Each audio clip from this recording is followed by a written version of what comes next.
You have 3 assignments that are out there that you need to be working on. Today we're going to continue with that model. I'm going to be working through the model online, and I'm going to be doing notes on the overhead. And so, it's your responsibility to take notes in a way that you can go back and see how we did everything. We may do one new thing depending on how fast it goes, but mainly reviewing what we did before, because to really understand these models, you have to play with it a good bit. For my online people at home, it's my understanding, I've been posting videos like this where I've got the screen here and I haven't heard any complaints, so I'm assuming the way I'm handling this for you is working for you. I looked at how you're doing in grades so far, and what I did was I went through and I calculated how many points you've earned on all assignments, except all assignments that are already done with, that have already been due, not the ones that are out there, and how much you could earn. And y'all are doing really well in the class. Like 60% of you have an A in the class, 20% have a B. So either you're much better than my other classes, or the way I'm doing assignments this year with the online thing is easier than before. Either way, you're doing awesome, and congratulations. I'm not necessarily going to make anything any harder just because you're doing really well. There's a couple of you, there's 3 of you that are right near 60, and that's just because, it's mainly because you're just not doing some assignments. So, but on the bright side, you're doing assignments and still passing the class. If you get below 60, I'm going to fail you no matter what. And so again, to calculate how you're doing, you just go through, you sum up all the points you've earned on everything that's where the due date's already passed. The maximum you can earn is 2,521, and you just calculate what percent of points you've earned.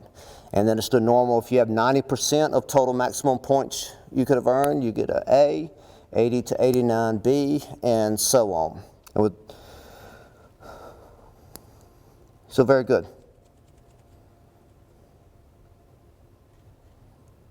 Okay, so everybody got that spreadsheet up?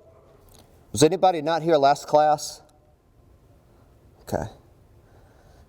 If you haven't looked at the video, some of this, are you in that programming class? Have you had one? Yeah. Okay, well, this is just LP. Okay. You can probably take a nap. You'll be fine. So I'm going to be going back and forth from the spreadsheet to doing some notes on the overhead. And I'm going to be asking lots of questions aloud. I'm going to be going really slow, running through some examples, just to make sure we really understand how this model works. Okay. So we're starting with this, and everybody has this, all right?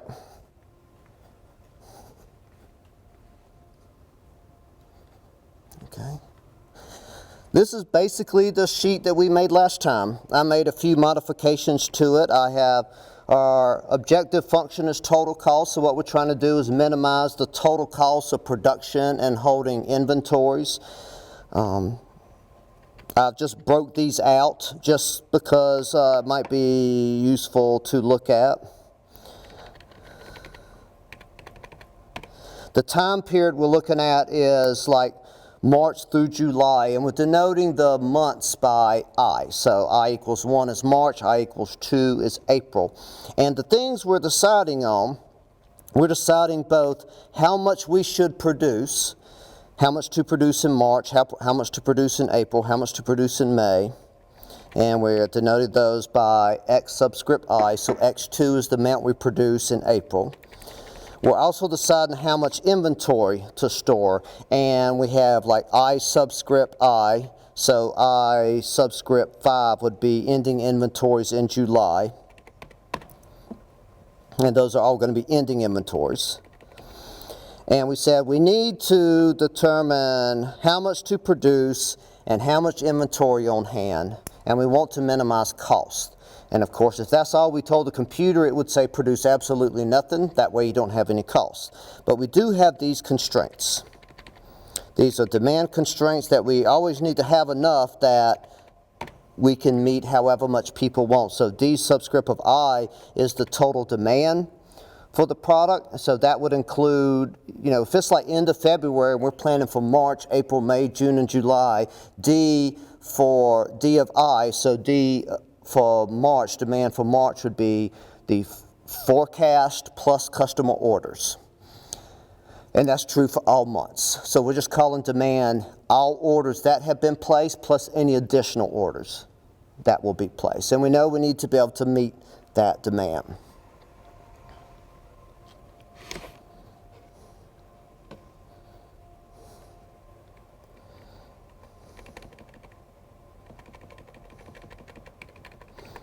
And we'll go over those equations a little bit in a minute. But let's all run this model. So I've got this set up where all costs and decision variables are 0 right now. So let's put in some costs. And what we're going to do, we're going to put in some cost numbers in a way that will help us evaluate whether the model's working or not. So let's do a thing where it costs every time you go forward 1 month, it costs more to produce something. And I'd say do the numbers exactly as I'm doing here so we can all make sure we get the same results. So let's say the cost of producing in March is 5. The cost of producing in April is 10. The cost of producing in May is 15, the cost of producing in June is 20, and yes, the cost of producing in July is 25. So every month we go forward, it costs more to produce. And we're going to start off right now, the default is that all holding costs are 0, and at first we're going to keep it like that. We're going to say it's absolutely free to store inventory. So just looking at this, knowing it costs $5 per unit to produce in March, $10 per unit in April. And knowing that demand, let's change demand in every period to 300. So demand in every period is 300.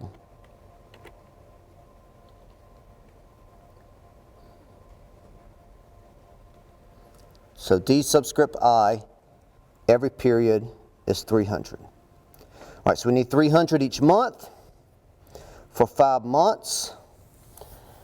It's cheapest to produce it in what month? March. What's the cost of storing stuff, even Steven? What's the holding cost? Yeah. No. The cost of storing inventory.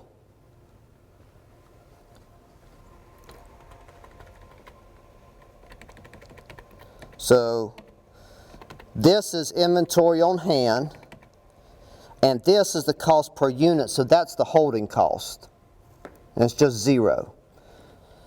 So to store inventories in March is 0, April 0, May 0, and what month again is it cheapest to produce, Justin? March. So if this computer's working, how much is it going to decide to produce in July, you think? 0. What about June? 0. What about May? And all God's children said? 0. What about April? And what about March? 1,500. So if it's cheapest to produce it in March and you can just store it all for free, you just produce everything you need in March and store it for when you need it. And if our equations work right, inventory on hand at the end of March will be 1,200 because we produce 1,500, demand is 300, we're going to sell 300, so it'll be 1,200. Every month it should go down by 300 because demand each month is 300. So start 1,500, 1,200. 900 or something, maybe I had it wrong. But no, it'll be a 1,200, 9,630, yeah. So let's run this model real quick and see if that's what we get. And to run the model, everybody had Solver installed on their computer. We were able to run it, so we go to Data, Solver. I'm going to fill in everything again just to make sure everything's set up right with the model. My objective function is to minimize total cost. We want to minimize it by changing variables, or decision variables, or all of these.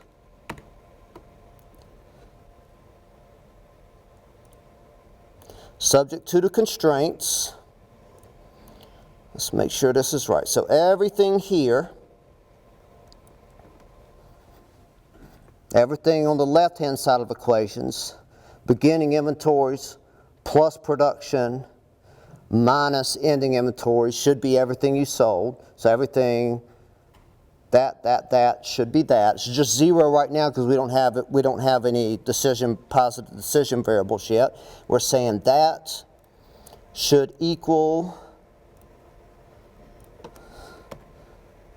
this.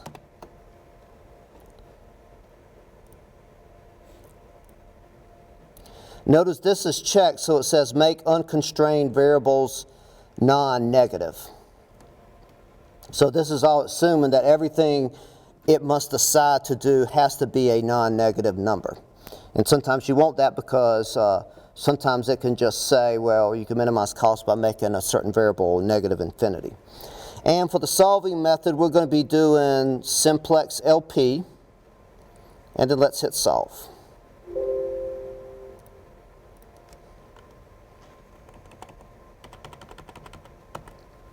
And just like we thought, it's going to say let's produce 1,500 units in March. Ending inventories in March is 1,200, ending in April 900, 600, 300, 0. So obviously we did not need Excel to calculate the solution for us. It was obvious what the solution is. But we're doing this to make sure the model is right, because when you have a real complicated problem, it will often give you a solution, and there's no way for you to know whether it's the right one because you had to ask the computer to get the solution in the first place. And so whenever I'm setting up a model, I always present it with an obvious solution first to make sure the model is set up right. And then I put in more realistic numbers. Anybody not get that? Did anybody not get that and is scared to tell me because you know I'll come over to your computer and draw attention to you?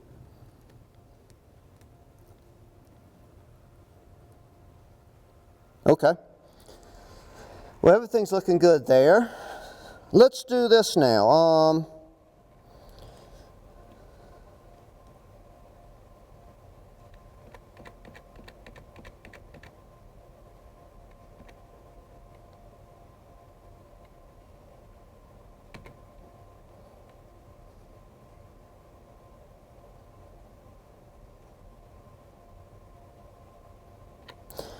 Let's change cost per unit. Let's go 5, 10, 15,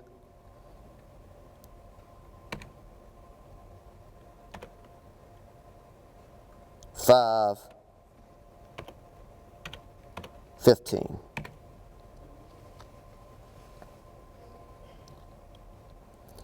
And then let's make the storage cost 1.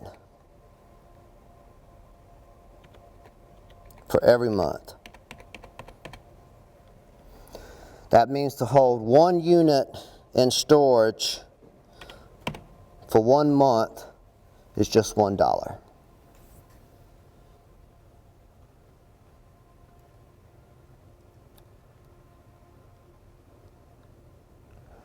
What do you think is going to be the solution here?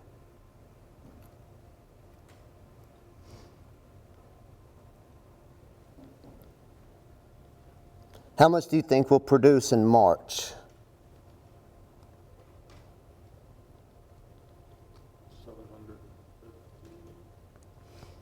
750. So here's how we think about this. In March, per unit cost is 5, April is 10, May is 50. So let's just look at the March and April decision.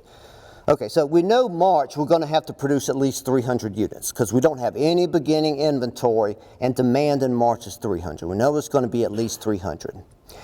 We know we're going to need 300 units in April, so we could say let's make 300, put 300 in April. And of course you can go and plug in these numbers and look in Excel and see how the solution will change. We can also just think through it here. So if I wait till April to produce April's demand, it will cost $10 per unit. Or I can produce it in March at $5 per unit, store it for 1 month. That storage cost is just $1. That's $6 per unit. And so I can produce April's demand in April for $10 per unit or in March for $6 per unit. So I'm going to want to produce it in March, so I know I'm going to produce at least 600. And when I do the same thought experiment for May, I get the same kind of the same thing. I can wait till May to produce the 300 units of demand. It's $15 per unit. Or I can produce it in April and store it 1 month, in which come May that cost will be $10 plus $1. $11 per unit, that's cheaper. Or I can produce it in March, $5 per unit, pay to store it 2 months, $7 per unit. That seems like the cheapest route. And so now it looks like I'm probably going to be producing $900 units at least in March. And now we're to May. June. We're going to need 300 units of demand in June. When do you think we'll want to produce it?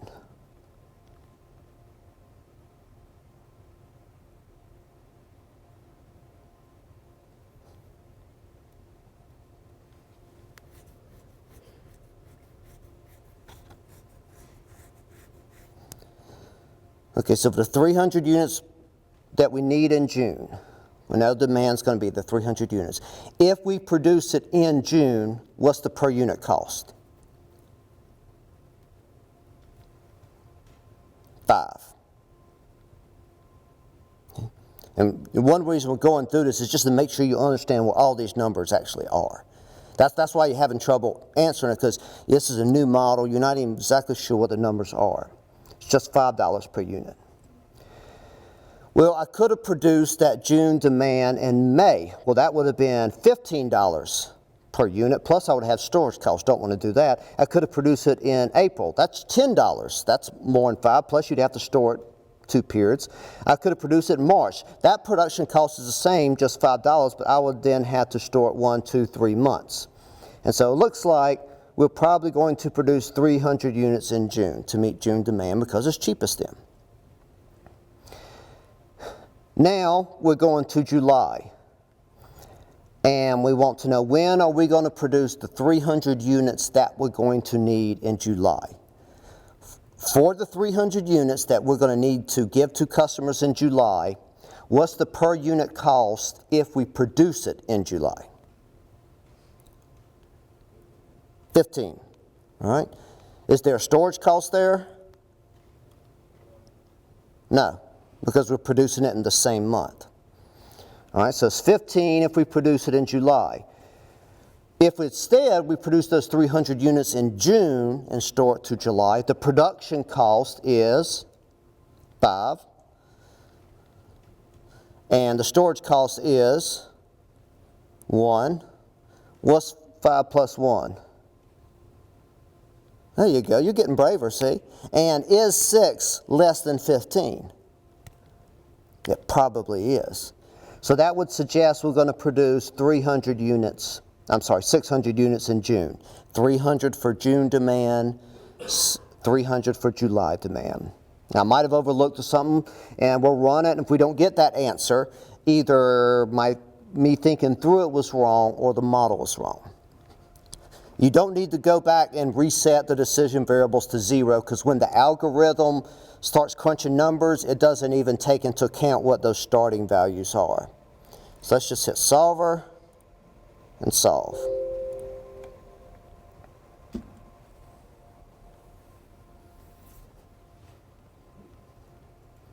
So that's what we expected. Everything looked right. Everybody, does that make sense to everybody? Okay. Let's now go in and let's make storage cost $1,000. So this means to store 1 unit from March to April is $1,000.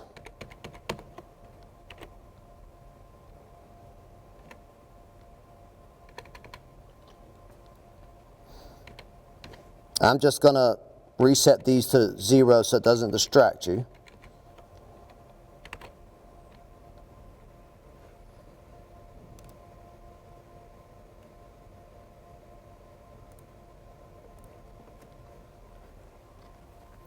Okay. Now based on this, remember demand every time period is 300. We need to have at least 300 to be able to sell in March, at least 300 in April, at least 300 in May, at least 300 in June, at least 300 in July. The per unit cost is always 15 or less. The storage cost is always 1,000 or more.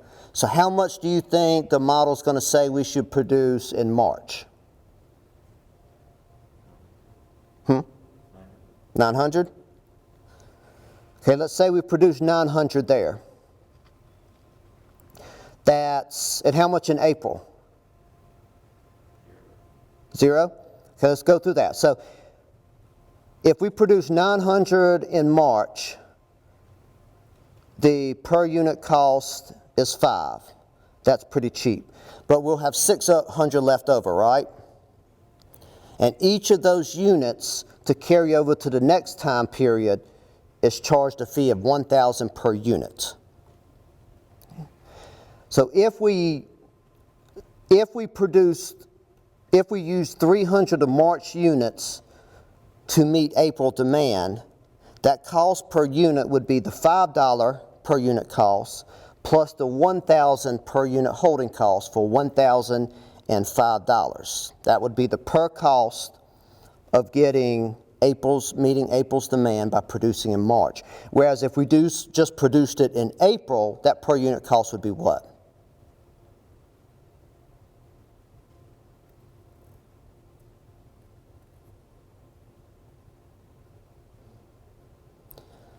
So just those 300 units in April that we need.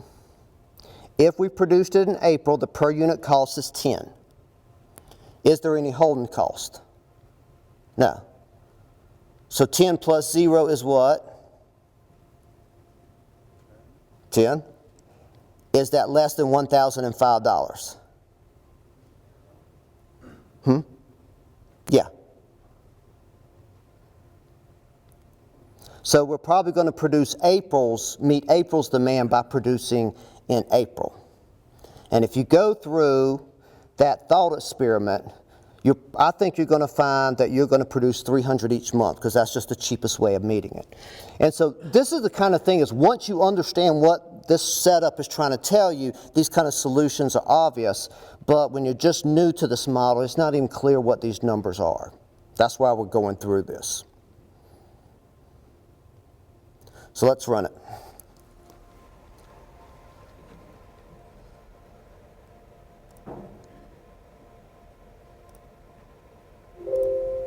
Yep, and that's what we found.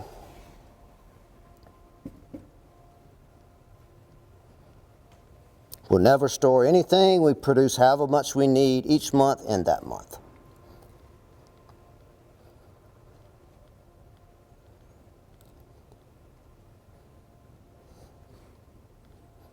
So the model seems to be making sense. Let's try to plug in some numbers where we're not sure what the answer would be. Let's just make up something on the fly. Let's say 5, 7, 6, 9, 8. So cost per unit, production costs, March through July, 5, 7, 6, 9, or 8.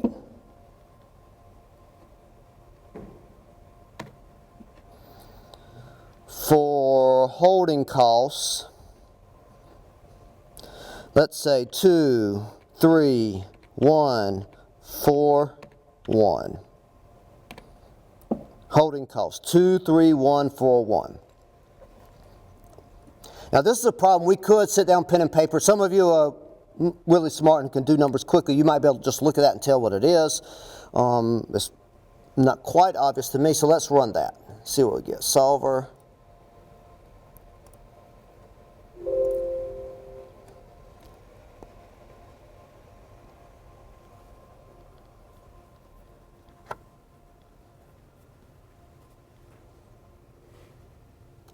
Is that what everybody gets? Okay. So right now we're using this to calculate answers to problems that we could really easily do by hand. But in reality, we may be only dealing with 5 months, but we may be dealing with the production of 30 different gum types. And the demand for 30 different gum types may differ each month. And there may be inventory constraints, all kind of things. And you can quickly end up with a situation where in the abstract, you can conceive the problem. Like you know how to describe the problem, but you just can't do the calculations in your head. And that's what this is for. You're letting the computer do the things that it can do, just crunch numbers, and you're concentrating on the things you can do. Critical thinking, abstract thinking, conceptual thinking. This is why all your life in school you were taught how to think in the abstract, conceptually, things like that.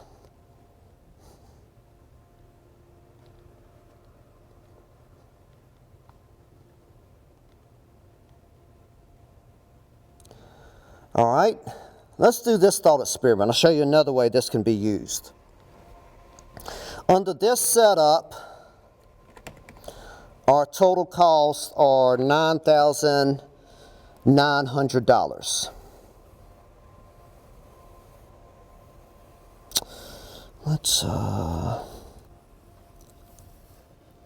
Let's say we're considering an investment in something where we upgrade our machines somehow. So we incur a one-time cost now, but it's going to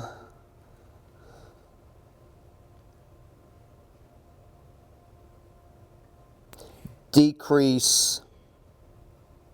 Well, let me do this, even though the holding cost is pretty low, but still, let's just do this. So holding cost is $300. Suppose we could invest in, we change something to our warehouse where we can lower the cost, the holding cost, but it's a fixed cost up front. Okay? Suppose we say, for a fixed cost of $100, we can lower the per unit holding cost to $1.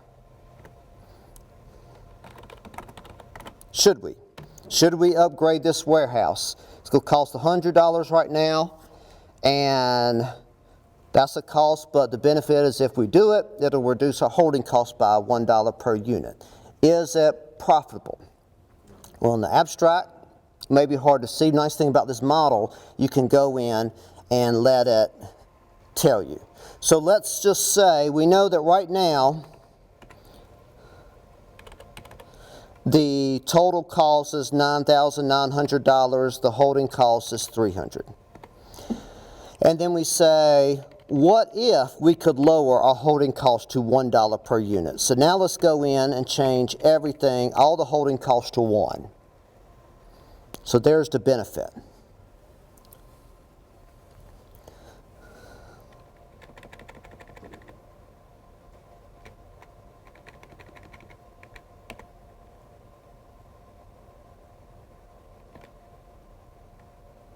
Shouldn't that number have gone down?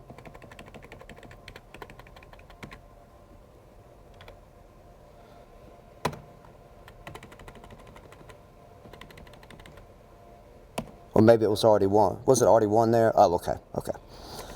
Well, so the cost didn't, it looked like so far the cost didn't change, but we got to realize when holding costs go down, we're going to change our behavior. We're going to change how much we produce each month and how much we store each month. How will it change? The model will tell us. So with those new holding costs of 1, let's go to Solver and run it again.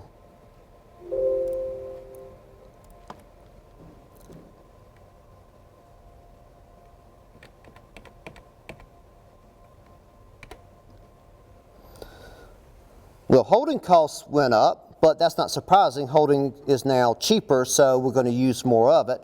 Our total costs went from $9,900 to $9,600. So our total costs fell $300, but this only cost us $100 to get the benefit. So we pay $100 to save $300. Yeah, we should do that. A lot of times, this is really the only way you can tell if some type of investment like that is working. And this stuff is used beyond just business. Let me give you an example. Suppose you're at the EPA and you're considering mandating certain types of scrubbers on factories that reduce air pollution.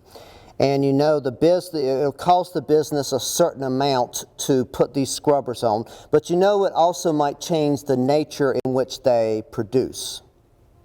And you say, well, how will that change the nature in which they produce?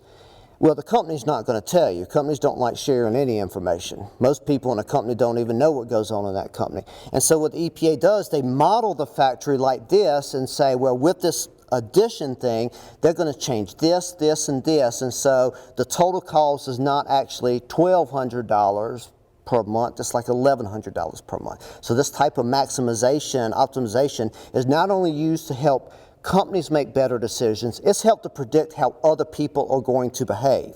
And for that reason, it's often used in courtrooms to depict how behavior will change. This LP thing, it originally came about, the algorithm behind it.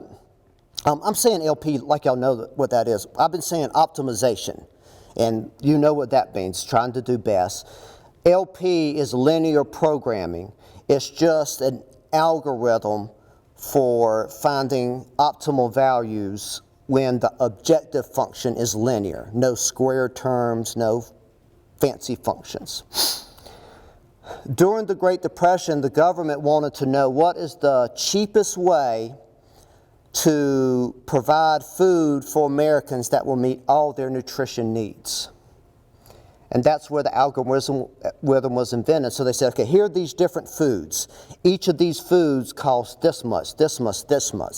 Each of these foods provides this much of this nutrients, this much of magnesium, this much protein, this much zinc. And then they said, okay, our constraints are, we want to put together a bundle of these foods such that the cost is as cheap as we can get, but every nutrition requirement is met. And that's how the algorithm was invented, to find the cheapest way to help people get through the Great Depression. And of course, it's been used for lots and lots of other things. They, for like UPS trucks to figure out which route to take, they use something like this, but it's far more elaborate than linear programming. And it's the kind of thing where there is no actual one solution. The computer has to search for it. It might be, I don't know, you know how with this Bitcoin stuff, you have to mine for it, you have to use computers to solve problems. People, I'm guessing people are using optimization to help get those solutions to mine Bitcoins, but I don't know for sure how that works.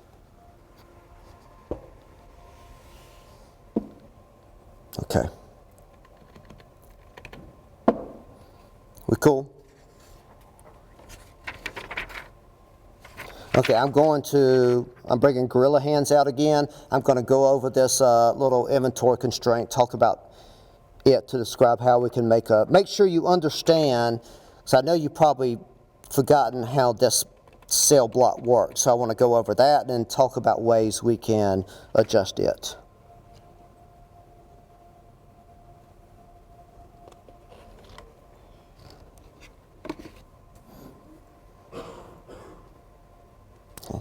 I want to rederive that inventory constraint. So remember, what we're doing is we're saying Now that we're allowing inventories, we need to tell Excel what an inventory means. Means, you know, when something's less over, that becomes available next month.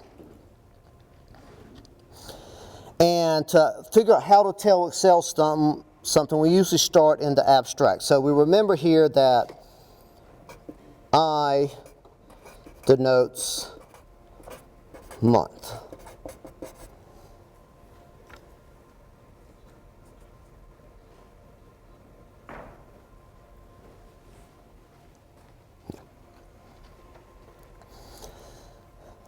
And then whenever I'm deriving this, it's easier for me to remember what ending inventories are. So I say the inventories that we have at the end of the month. So we're talking any month I, and we're talking about the end of that month. It equals however much we started with. So the ending inventories in the previous month, I minus 1, becomes your beginning inventories in the current month. So it's however much we started with plus however much we produce minus however much we sell. Beginning inventory plus production minus demand. And then I know that when I set up the Excel spreadsheet, I want demand on the right-hand side because demand is something that's given to us. It's just a number you type in. And whenever you're given a number that you type in a constraint, that's always going to go on the right-hand side. So we're going to want this on the right-hand side. And all of these things are the decision variables. And so we want these on the left-hand side of the constraint.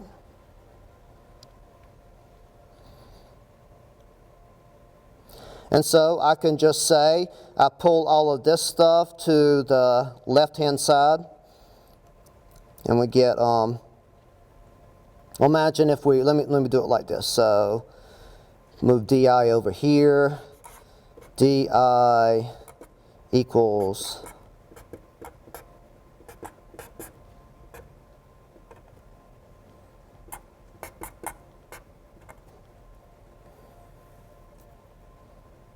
and then I just switch which side they're on.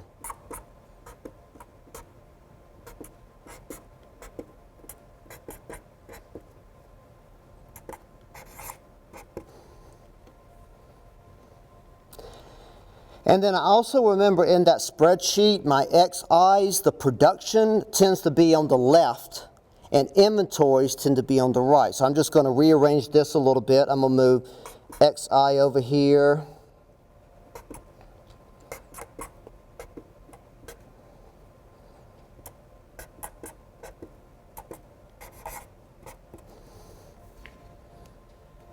And that tells me what my constraints should look like. And of course, remember, whenever you have a variable in an equation, there's always an implicit 1 beside it because 1 times x is x. So what this is really saying is I want to go 1 times xi plus 1 times I minus 1 minus I of I. So I want to multiply this by 1, that by 1, and that by minus 1. And that tells me what I need to, and then di by, it's just going to be there. That tells me what that spreadsheet's going to look like. So now when I go back to my spreadsheet, that's how I knew to set it up like this. So let's just take May. For May, on the left-hand side, okay, remember it's looking like this. So let me put left-hand side, right-hand side, and that'll be true for every constraint.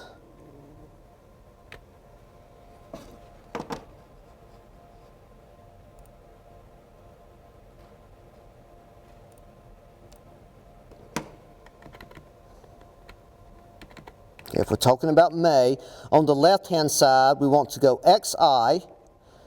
That is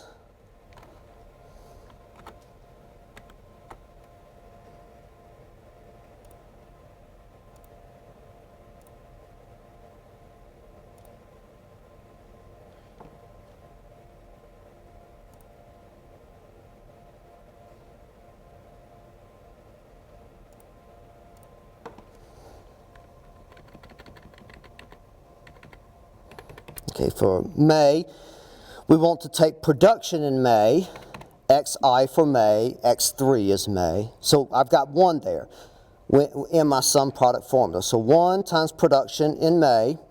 I want to go 1 times inventory in April, the previous month, I minus 1.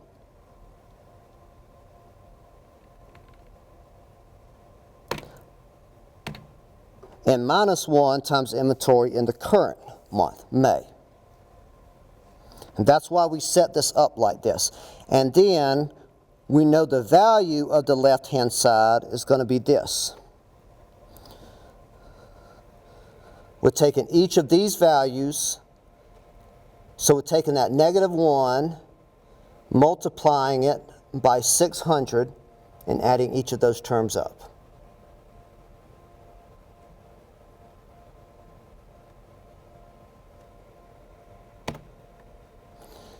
We need to make sure whatever its value should be equal to 300 because that is demand.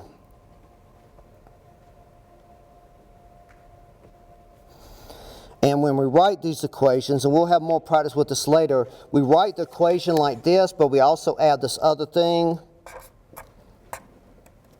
That just means for all I, meaning that equation should be the same for every single I. If I denotes month, we're saying it should be the same for every month. Okay. Let's make 2. Let's see how we can change this a little. Okay, so notice that, I'm just going to recreate this. For March, where I equals 1, the constraint looks like this.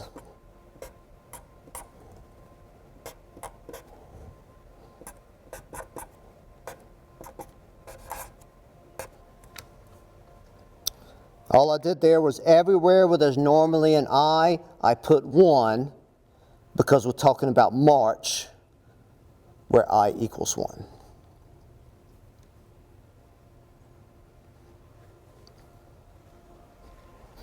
And this just says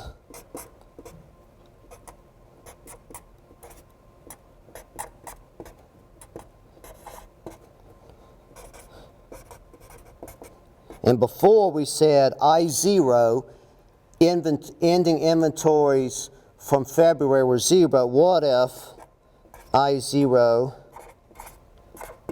equals 20? There's no place on the spreadsheet where I is 0. There's no February on there. And so we need to figure out how in that constraint we can incorporate that information. And we just need to do it once because it's just a value that's given to us. And this is where these equations can make things really easy. Well, you say, I don't have I/O as a decision variable or anything, so it like can't be on the left-hand side. It's just a number. But DI is just a number. And anything that's just a number, we throw on the right-hand side. So all we have to do is say,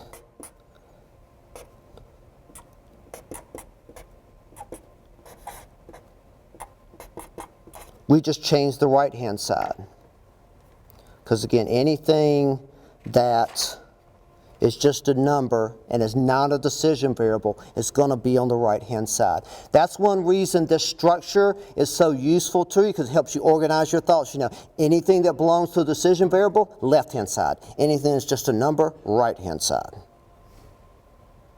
And so when I go back here, I want to make sure, I want to fix my constraint and make sure it's right for March. And so I know in March, the left-hand side should be X1, so I have a 1 there that's going to be multiplied by production in March. I want to subtract inventory, ending inventories in March, so that's why I have a -1 there. That -1 will be multiplied by 300. And then on the right-hand side, I need to have demand minus beginning inventories in March. Well, demand was 300. Beginning inventories was 20, so we just go 300 minus 20. So just our right-hand side changes. And let's solve that real quick.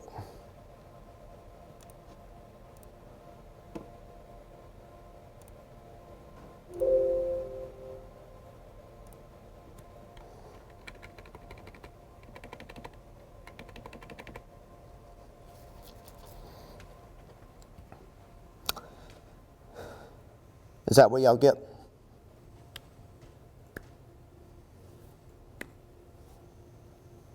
Okay.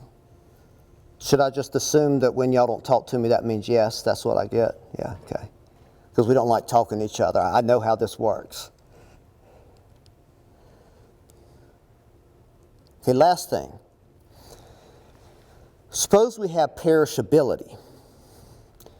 Maybe 10% of what you store in inventory over a month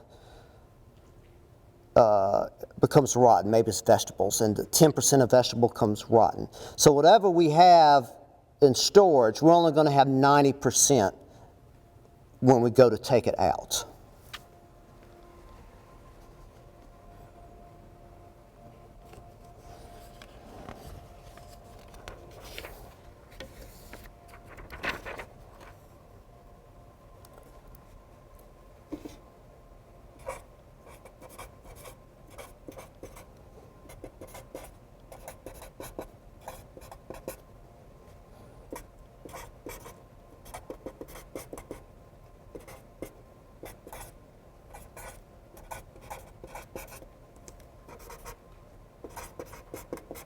And we usually refer to that as shrinkage.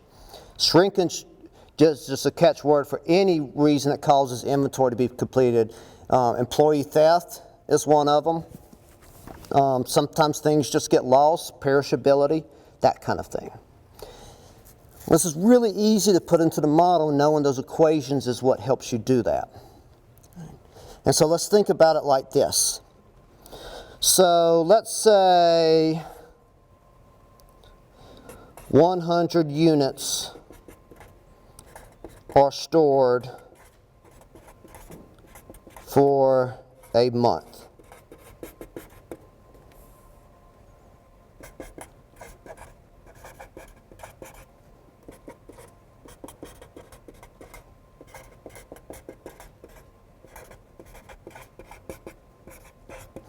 So if we store 100 units for a month and there's 10% shrinkage, how much will we have after a month?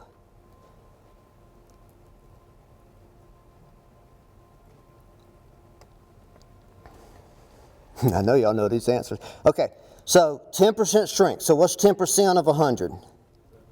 What? 10. So 10's going away. You started with 100, 10 goes away, and then what's 100 minus 10? Ah, look at you ag business students. 90, that's right.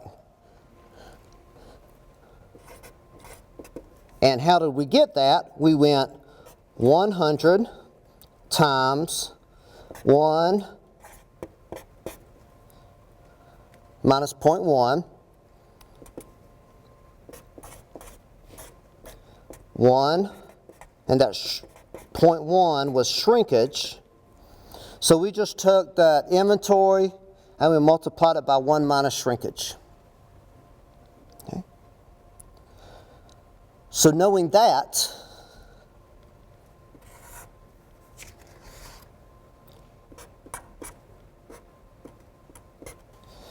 if last month ending inventory was just I subscript I minus 1, the amount of that that's going to be available to us this month is 1 minus shrinkage.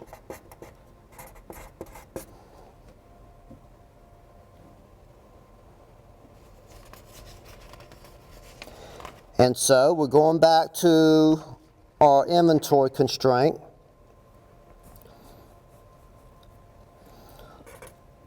Which was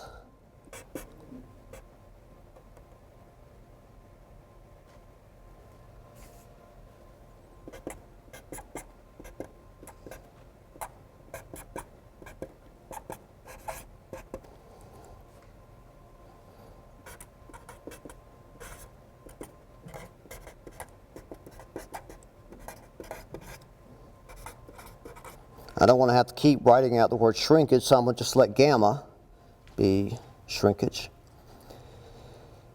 And we just need to see how we adjust this equation. So we have this thing here. So that was ending inventories like last month. So that's the stuff you can think of like we were storing a month. And we know that was going to be shrinkage there. So however much was there, we got to subtract off the shrinkage. So all we need to do now, the equation is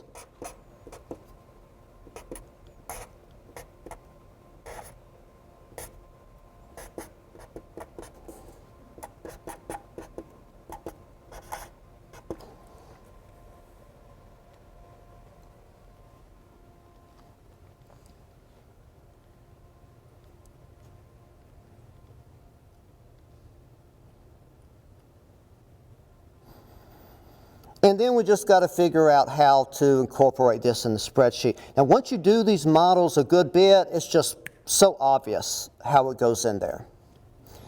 And what you think about is, okay, before, okay, this was basically multiplied by 4. Before, xi minus 1 was multiplied, I'm sorry, that's supposed to be an I, isn't it? Y'all knew that and you said nothing. You just let me sit up here and embarrass myself in front of everybody for your pure amusement. Did you enjoy that, Rachel? Watching me humiliate myself in front of Stevie Ray Vaughan over here? Okay. Before, we were multiplying that I minus 1 by 1. There was a 1 there. Now we're just multiplying it by something different. 1 minus shrinkage. So we just replace that 1 in the constraint matrix with the 1 minus gamma. So let's do that real quick. And then we'll go. Okay. So what I'm going to do is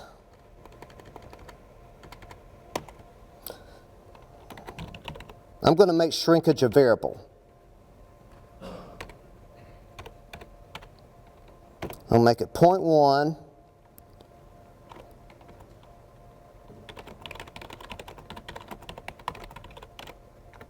% of inventory lost each month.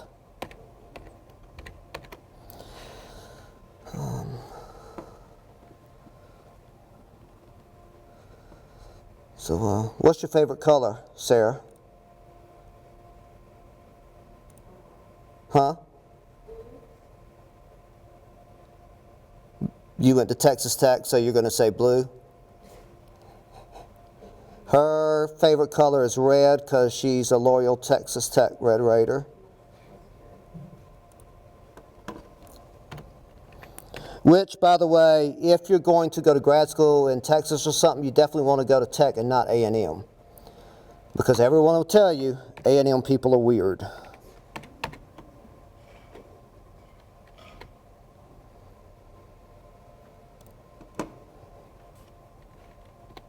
West Texas A&M is okay too. Anything, West Texas is very different than East Texas. We'll have a whole lecture about that later.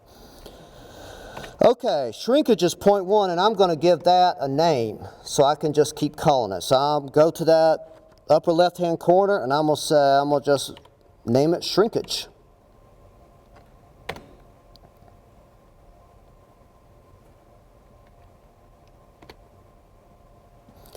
And then remember, what I have to do is every time we are used to add I minus 1, I add 1 minus gamma times I minus 1. Okay, and that means every time we had a 1 under inventory on demand, we just go equals 1 minus shrinkage. And it should say 0.9. And of course you could just enter 0.9, but we're building a spreadsheet where we can let shrinkage vary, because maybe we want to look at the profitability of doing something to reduce shrinkage. So every time there was a 1, I'm going to replace it with that formula. And there'll be 4 instances where we do that. We could, remember we had that 20 units of beginning inventory. We could add it there, just depends on how you calculate it, so we're just going to leave that alone. So we've got that there, and let us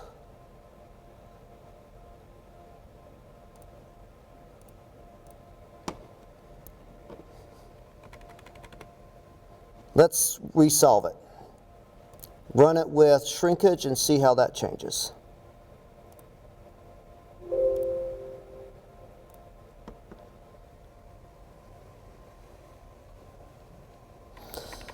And because of that shrinkage, we're now getting fractions of units instead of inventories, but that's okay. You know, we could just look at this and say 16 is the same as 17, blah, blah, blah. Are y'all getting that answer?